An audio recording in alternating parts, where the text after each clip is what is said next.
At the time of the invasion of Iraq and in the months that followed, we heard an awful lot from the United States and Britain and Australia about how this was all part of a wider attempt to remake the Middle East, to introduce democracy and the rule of law and individual liberty into the Middle East. There were plenty of us, myself included, who were pretty sceptical about all of this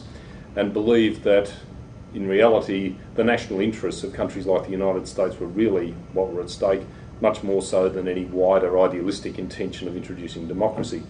Now, Tony Blair, the Labor Prime Minister of Great Britain, was particularly evangelical, and even in more recent times I've heard him speak in the Australian Parliament about the importance of introducing freedom and democracy and the rule of law into the Middle East.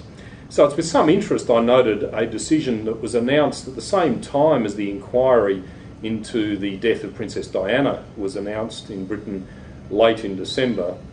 that the Serious Fraud Office in the UK had been stopped from taking any further action with respect to a long-standing investigation into corruption and bribery on the part of major UK arms manufacturer BAE Systems,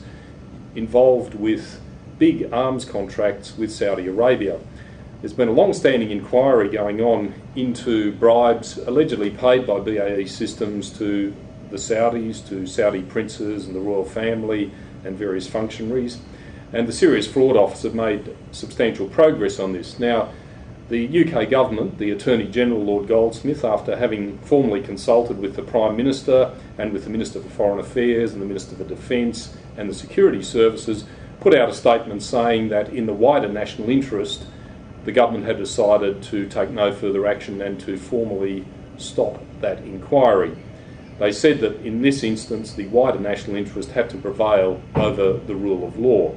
They denied that this was driven by any concerns about economic interests, the interests of British arms manufacturers with substantial interests in marginal seats. They denied that it was driven by a wider national economic interest and asserted that it was purely driven by concerns about Britain's national security. The fact that the French were circling and were potentially angling for major arms contracts that are soon to be coming from Saudi Arabia and potentially displacing their British competitors also was discounted.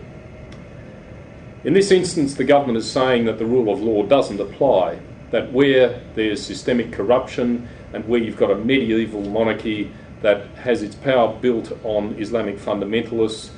in a society where there is gross disparities of wealth and where billions upon billions of dollars of Western money have been squandered by a royal family of thousands of people in extraordinary waste, that is okay. So, for example, it's not okay for Australia and the Australian Wheat Board to bribe Saddam Hussein with wheat contracts in order for him to be able to buy weaponry, but it is okay for the British government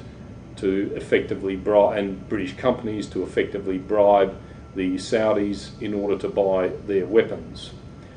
The hypocrisy of the West's intervention in the Middle East, both in this particular instance, the invasion of Iraq, and also more widely for much of the 20th century, is fully exposed by this decision, which predictably got very little coverage in Australian newspapers. What in fact is happening here is that we are seeing the national interest of major powers like the United States and Britain wrapped up in the evangelical and often quite hysterical rhetoric associated with democracy and the rule of law, which is just total rubbish, to put it bluntly. The West, and in particular the United States, are claiming they are in Iraq to establish democracy, to protect the rule of law, and to establish individual freedom. This decision by the British government shows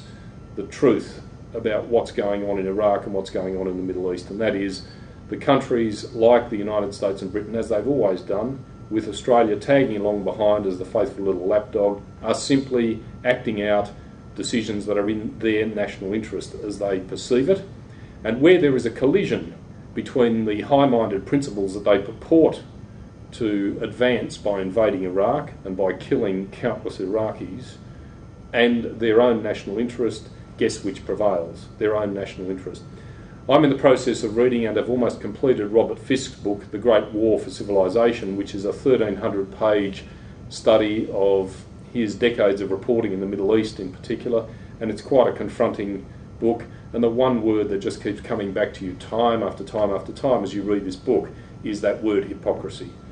The West preaches high-minded values like democracy and the rule of law, but whenever